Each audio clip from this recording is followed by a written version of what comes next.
Chapter 6. The Unspoken Wound. Mina stormed through the front door, slamming it shut behind her with a satisfying thud.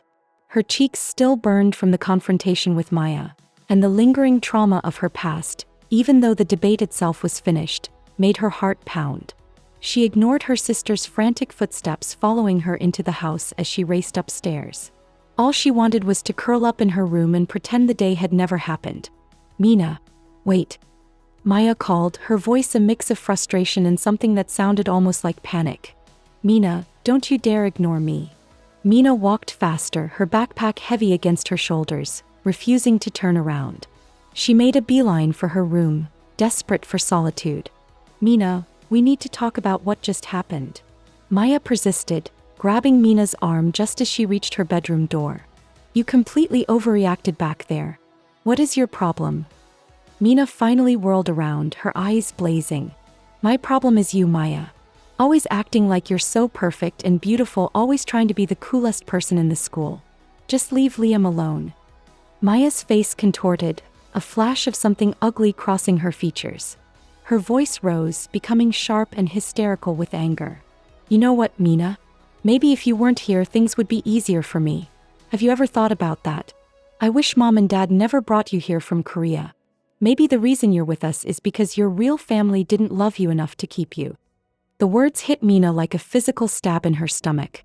A loud, deafening gong seemed to bang inside her head, echoing through her skull. The room started to spin, the vibrant colors of her home blurring into a dizzying swirl. Her legs felt suddenly weak and buckled, and she clutched the doorframe, trying to steady herself. A cold, heavy shock settled over her, chilling her to the bone. She could feel herself getting close to passing out, the air thick and hard to breathe. All she could do is stare at Maya, her own mouth dry, utterly stunned. The front door opened just then, and Sarah and David stepped inside, their usual cheerful greetings dying on their lips as they took in the scene.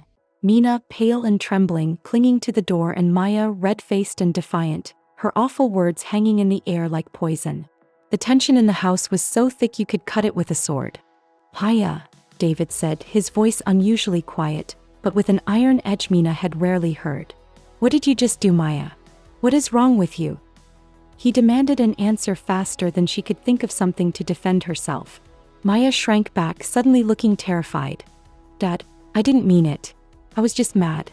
Sarah walked upstairs over to Mina immediately, gently putting an arm around her, her eyes full of concern and something akin to a fierce protectiveness of a lioness protecting her cub. "Maya," she said, her voice shaking slightly, "come to the living room. Both of you. Now." They sat on the couch, the silence heavy and thick. Mina still felt lightheaded, her body quivering slightly, trying to process the magnitude of Maya's words. Mina spilled the beans and their parents looked on in disbelief. "Normally," David began, his gaze sweeping from Maya to Mina, "for an argument like this, we talk about grounding or maybe giving Mina your allowance for a month or two. But what you just said, Maya, goes far beyond that. This is not about a sibling squabble." Sarah took a deep breath. "Mina, Maya, we've always been open about our family story, but we never told you the entire story.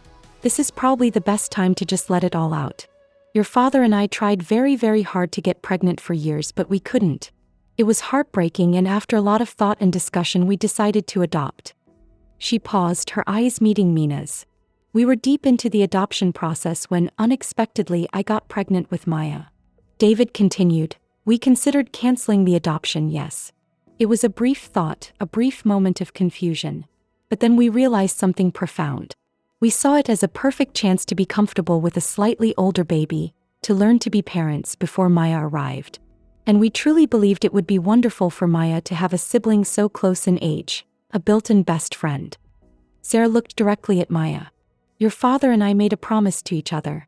We swore we would not adopt Mina if we didn't believe with every fiber of our being that we would be capable of showing both of you 100% equal love. It would not be fair." She put her hand over David's. "Since Mina came first in the adoption process, we naturally bonded with her first, preparing her room, reading books about adoption. But the moment you were born, Maya, we felt that same overwhelming love instantly. We both agreed," David added, his voice firm, "to hold each other accountable if we ever saw even a hint of favoritism, even a tiny ounce of one of you getting more attention or love than the other. And we vow to you both, right now, that we have never, not once, treated one of you with a single drop of favoritism or more attention than the other." Sarah's eyes, usually so soft, were filled with a deep disappointment and even anger when she looked at Maya. "Furthermore, Maya, your father and I are more disappointed with you than we can begin to express. We consider Mina our daughter completely and fully.